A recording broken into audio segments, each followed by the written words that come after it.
Israel ने Hamas को पूरी तरह से अपने कब्जे में लेने का ऐलान कर दिया है और इसी कड़ी में इजरायली डिफेंस के 1 लाख जवान अब गाजा में जमीनी आक्रमण की तैयारी में हैं।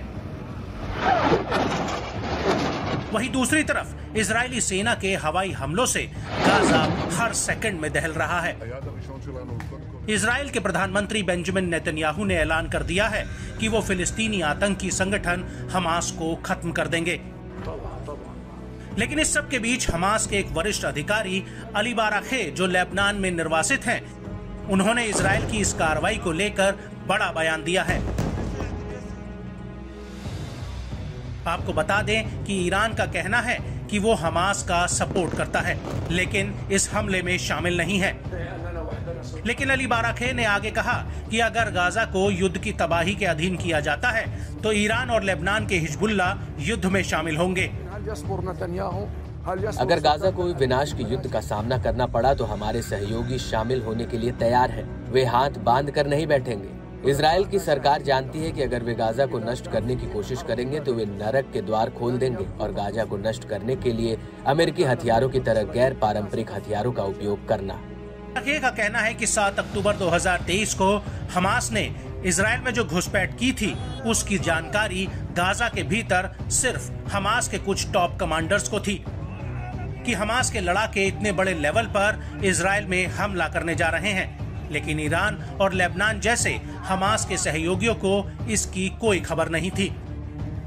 बाराके ने कहा कि हमास इजराइल और अमेरिका में बंधक अपने लोगों की रिहाई के बदले बंधकों का इस्तेमाल करेगा। अमेरिका में फिलिस्तीनियों को रखा गया है, हम उनकी रिहाई के लिए कहेंगे। ऐसे फिलिस्तीनी हैं जो फिलिस्तीन में प्रतिरोध का समर्थन करने के आरोप में संयुक्त राज्य अमेरिका द्वारा हिरासत में लिया गया था। उन्हें अमेरिका में हिरासत में लिया गया था क्योंकि उन पर समर्थन करने वाले चैरिटी संगठन चलाने का आरोप था। गाजा में लोग घिरे हुए थे और गाजा में अनाथों की मदद करते थे। इसलिए अमेरिका ने इजराइल के अनुरोध के अनुसार इन लोगों को हिरासत में लिया और सजा सुनाई। उन्हें अमेरिका में जीवन की सजा सुनाई गई है। हम उन फिलिस्तीनियों की रिहाई के लिए कहेंगे और उनकी आजादी की मांग करना हमारा अधिकार है। उनका कहना है कि हमले की योजना हमास के दर्जन भर कमांडरों ने गाजा के भीतर बनाई थी और यहाँ तक कि इस हमले की टाइमिंग की जानकारी हमास के सबसे करीबी सहयोगियों तक को नहीं दी गई थी। हालांकि हमास के इस हमले के पीछे ईरान का हाथ होने को लेकर अली बाराके का कहना है कि ईरान के अधिकारियों ने हमास की कोई मदद नहीं की या फिर पिछले हफ्ते बेरूत में हुई मीटिंग में इजराइल पर हमले को हरी झंडी देने वाली खबर भी गलत है। वहीं ईरान के सुप्रीम लीडर अयातुल्लाह खामनेई का भी इन आरोपों को लेकर बड़ा बयान आया है, जिसमें उन्होंने इन आरोपों को खारिज किया है।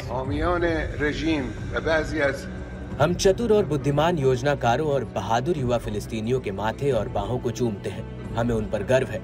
ये सच है जो लोग कहते हैं कि फिलिस्तीनियों ने जो किया वह गैर फिलिस्तीनियों के कारण हुआ। वे अभी तक फिलिस्तीनी लोगों को नहीं जान पाए हैं। ये फिलिस्तीनियों ने खुद किया था। चतुर योजनाकारों, बहादुर युवाओं और बलिदान कार्यकर्ताओं ने इस जीत को हासिल करने में कामयाबी हासिल की है।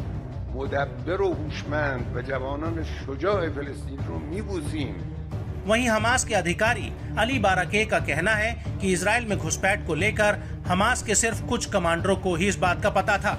सेंट्रल कमांड और लेबनान में पॉलिटिकल ब्यूरो को इस बात की कोई भनक तक नहीं थी। इसके अलावा अली बाराके का कहना है कि बीते समय में ईरान और लेबनान के हिजबुल्लाह ने हमास की मदद की थी, लेकिन साल 2014 के गाजा युद्ध के बाद से हमास खुद अपने रॉकेट्स और लड़ाके तैयार कर रहा है। और सबसे बड़ी बात यह है कि अली बाराके का कहना है कि हमास की इजराइल में एक छोटे लेवल का ऑपरेशन करने की योजना थी। हमास चाहता था कि वो इजरायली बंधकों के बदले फिलिस्तीनी कैदियों को रिहा करा ले, लेकिन हमास को खुद इस बात का एहसास नहीं था कि इजराइल एक बार में संपूर्ण युद्ध का ऐलान करके 3 लाख इजरायली रिजर्व सैनिकों की लामबंदी शुरू कर देगा, जिससे गाजा पर जमीनी हमले का अंदेशा बढ़ जाता है। और इजराइल का कहना है कि वो हमास को ऐसी सजा देगा कि जिससे उसकी आने वाली पीढ़ियां तक याद रखेंगी। अली बाराके का कहना है कि 7 अक्टूबर के हमले में हमास के करीब 2000 लड़ाकों ने हिस्सा लिया था। गाजा के भीतर उसके पास करीब 40,000 लड़ाकों की सेना है और ऐसे में अगर जरूरत पड़ी तो हमास अपने सहयोगियों के लड़ाके भी इस लिस्ट में जोड़ सकता है।